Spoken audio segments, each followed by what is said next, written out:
जब शून्य बोलता है रात और ब्रह्मांड का संवाद। पूरी दुनिया के लिए रात का मतलब है विराम, पर उस जागृत चेतना के लिए जो सत्य को खोज रही है, रात का मतलब है आरंभ। मौन के पार जब समय रुकता है और अस्तित्व बोलता है। समय जो दिखाई नहीं देता, समय कभी चलता हुआ नहीं दिखता, फिर भी वही सब कुछ बदल देता है। दिन के उजाले में समय तेज लगता है, घड़ियां भागती हैं, कैलेंडर पलटते हैं, उम्र बढ़ती है। पर रात में समय रुक सा जाता है। ऐसा नहीं कि घड़ी रुकती है, बल्कि हमारा पकड़ना छूट जाता है। इसीलिए रात डराती भी है और खींचती भी है। उस रात भी ऐसा ही था। शहर सो चुका था, खिड़कियों के पीछे सपने बंद थे, सड़कें खाली थीं और हवा में एक अजीब सा ठहराव था, जैसे किसी ने संसार का शोर म्यूट कर दिया हो। वह व्यक्ति जाग रहा था। नींद नहीं आ रही थी, पर बेचैनी भी नहीं थी। बस कुछ था जो भीतर हिल रहा था, जागरण जो नींद से गहरा होता है। यह साधारण जागना नहीं था, यह वह स्थिति थी जहां आंखें खुली थीं, पर दुनिया अनुपस्थित थी। शरीर बिस्तर पर था, पर चेतना कहीं और। उसने करवट बदली, फिर दूसरी, फिर तीसरी। नींद नहीं आई। तभी उसे एहसास हुआ, आज नींद नहीं आई, क्योंकि शायद आज कुछ और आना था। वह उठा, खिड़की खोली। आसमान साफ था, तारे स्थिर थे, चांद अधूरा था। अधूरा चांद हमेशा पूरा सवाल बन जाता है। उसने पहली बार महसूस किया कि इतने सालों में उसने आसमान को सिर्फ देखा था, कभी सुना नहीं था।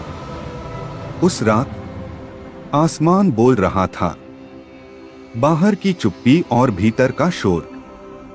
बाहर सब शांत था, पर भीतर भीतर शोर था। यादें, पछतावे, भय, अधूरी इच्छाएं। उसने सोचा, दिन में ये सब क्यों नहीं आते? उत्तर साफ था, क्योंकि दिन में हम खुद से बचने के लिए दुनिया का इस्तेमाल करते हैं। काम, रिश्ते, मोबाइल, बातें, ये सब भागने के साधन हैं। रात भागने नहीं देती। रात कहती है, अब बैठो, अब देखो, अब सुनो। उसने पहली बार अपने भीतर झांकने की हिम्मत की। पहचान का टूटना, वह जो खुद को मानता था, वह सब धीरे धीरे ढीला पड़ने लगा। नाम, पद, रोल, पहचान, सब ऐसे गिरने लगे जैसे पुराने कपड़े। उसने महसूस किया, इन सब के बिना भी वह मौजूद है।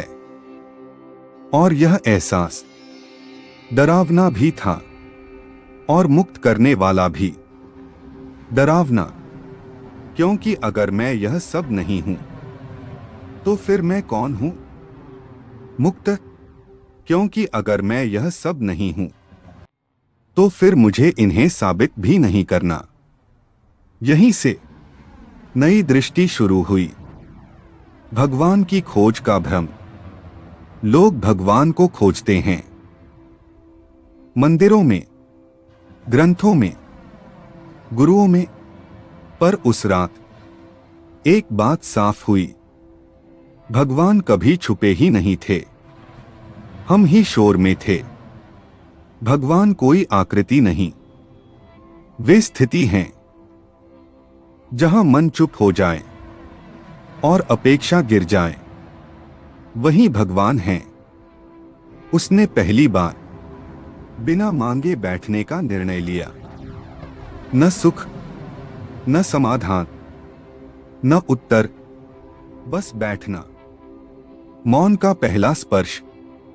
शुरू में मौन अजीब लगा, जैसे कुछ छूट गया हो।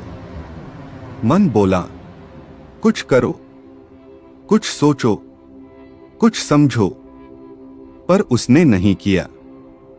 धीरे धीरे मन थक गया, और जब मन थकता है तभी मौन उतरता है। वह मौन खाली नहीं था, वह भरा हुआ मौन था। उस मौन में कोई आवाज नहीं थी, पर एक गहरी उपस्थिति थी। समय का घुलना। पता नहीं कितना समय बीता, 5 मिनट, 1 घंटा या पूरी रात। समय अप्रासंगिक हो गया।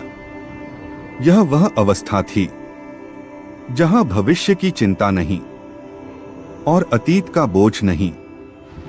बस यह क्षण, यही वह जगह है जहां जीवन सच में होता है। बाकी सब याद या कल्पना है। पीड़ा का अर्थ बदलना। उस मौन में पुरानी पीड़ाएं उभरी, पर इस बार वे चुभ नहीं रही थीं, वे बस दिख रही थीं, जैसे कोई फिल्म जिससे अब पहचान नहीं जुड़ी। उसने समझा, पीड़ा इसलिए दुख देती है क्योंकि हम कहते हैं, यह मेरे साथ हुआ। जब मैं ढीला पड़ता है तो पीड़ा भी ढीली पड़ जाती है। यह ज्ञान नहीं था, यह अनुभव था। जीवन की नई परिभाषा। जीवन अब कुछ पाने का संघर्ष नहीं लगा। जीवन एक बहाव लगा, जहां पकड़ कम और भरोसा ज्यादा हो, जहां प्रश्न हो पर घबराहट न हो, जहां मृत्यु डर न लगे, क्योंकि जीवन पहली बार जिया जा रहा हो। सुबह का जन्म। जब सुबह हुई तो सूरज वही था, सड़कें वही थीं, लोग वही थे, पर देखने वाला बदल चुका था। अब वह जीवन को ऊपर से नहीं, भीतर से देख रहा था। रात ने कुछ जोड़ा नहीं था, रात ने बहुत कुछ हटा दिया था, और जो बचा था वही सच था। अंतिम सत्य। रात कोई समय नहीं, रात एक द्वार है जो रोज खुलता है, पर कम लोग भीतर जाते हैं। जो चला गया वह वापस वही नहीं आता, क्योंकि जब दुनिया सोती है और तुम जाग जाते हो तो ब्रह्मांड तुम्हें पहचान लेता है। अगर कभी नींद न आए तो परेशान मत होना, समझ लेना जीवन तुमसे गहरी बातचीत चाहता है।